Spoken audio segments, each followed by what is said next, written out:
North বেঙ্গলের জেলাগুলিতে আপনার বৃষ্টিপাত, থান্ডারস্টর্ম উইথ রেনফল, তারপর আপনার লাইটনিং এবং কিছু কিছু দিন কিছু কিছু জেলায় আপনার isolated heavy rainfall, heavy two very heavy rainfall ইত্যাদি হওয়ার সম্ভাবনা আছে।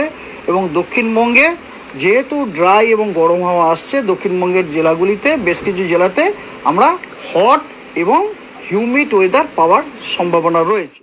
উত্তরবঙ্গের পরিস্থিতি একই রকম, অর্থাৎ একদম উত্তরের জেলাগুলিতে হোয়াইট স্প্রেড এবং বাকি 3টি জেলাতে ফেয়ারলি হোয়াইট স্প্রেড, এবং দক্ষিণবঙ্গের অনেক জেলাতে বৃষ্টিপাত হওয়ার সম্ভাবনা নেই। সেই জেলাগুলি হলো বীরভূম, 2 বর্ধমান, হুগলি, হাওড়া, কলকাতা, বাঁকুড়া, পুরুলিয়া। তৃতীয় দিন উত্তরবঙ্গের সিচুয়েশন একই রকম, অর্থাৎ একদম উত্তরের 5টি জেলায় হোয়াইট স্প্রেড রেনফল, বাকি 3টি জেলাতে ফেয়ারলি হোয়াইট স্প্রেড রেনফল, এবং দক্ষিণবঙ্গের সব জেলাতেই বৃষ্টির সম্ভাবনা রয়েছে 4 তারিখে।